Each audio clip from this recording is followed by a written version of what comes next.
Welcome, I'm Michael Corbett, and today I'm going to go over some of the Ford Explorer Firestone ethics. So, there were 5 parties pretty much involved with the Firestone Explorer case. You got the Ford Motor Company, Ford Engineers, Bridgestone Firestone Tire Company, Firestone Engineers, and the National Highway Traffic Safety Administration. We're primarily going to focus on the first 4, Ford Motor Company, Ford Engineers, Firestone Company, Firestone Engineers. So, between those 4 groups, it seemed like their values initially laid with efficiency, using time and money to the best of their ability. Then it was performance, whether or not the vehicle or the tires were going to be useful in the market, so to speak. Third, it seemed like safety was actually the next issue. Engineers and the companies didn't seem to really care whether or not their product was going to be safe for parties involved. Ford engineers knew that there was an issue with rollover capability with the Explorer, but they just kind of were like, well, we'll air down the tires, and instead of fixing our product, we're going to basically put a fix on someone else's.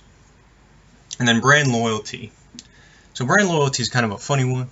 I bring this one in because Ford and Firestone have worked together since the early 1900s.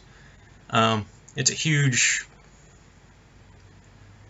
thing to get into. I'm not really going to get into it today, but just know that they've been working together at this point for the better part of 80 to 90 years.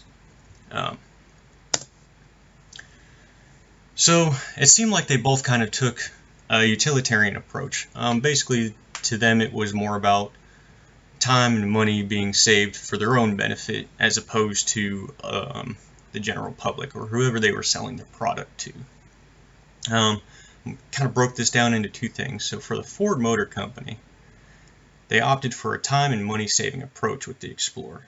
So because they decided to use the Ranger's frame, they had a narrow chassis to work with, and they just kind of plopped a cabin on top of it.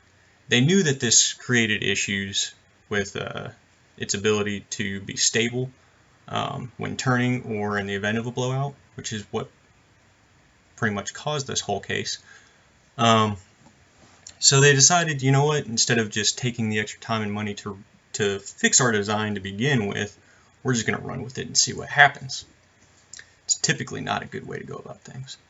After all was said and done, and after all the investigations and everything by the NHTSA, they found out that ultimately Ford Motor Company could have afforded to take the extra little time before going into production, and they could have actually physically afforded the price that it would have cost to fix these issues right up front and just start with a whole new chassis.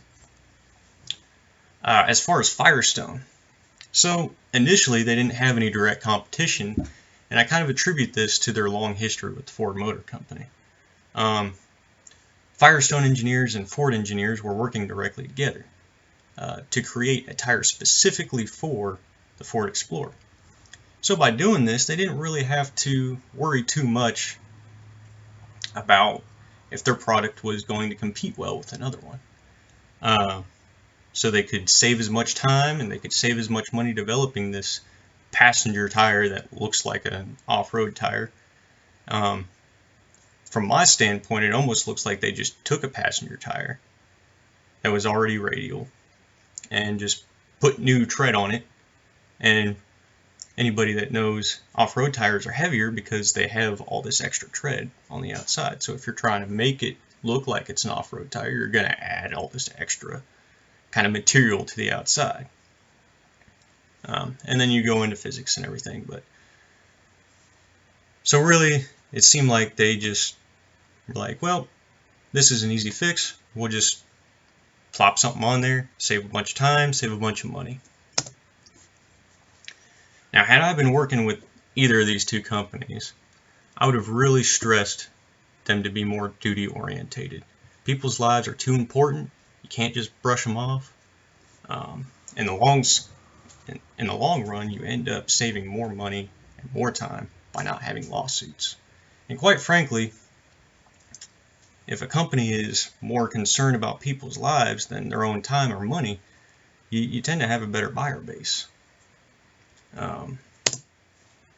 So some of the lessons that these companies hopefully learn from this: when you've got human life versus your time and money, human life should win every time. Unfortunately, this was not something that Ford Motor Company learned after their Pinto cases just a decade earlier. I'm pretty sure Firestone has fixed it because I haven't heard anything recently about Firestone issues.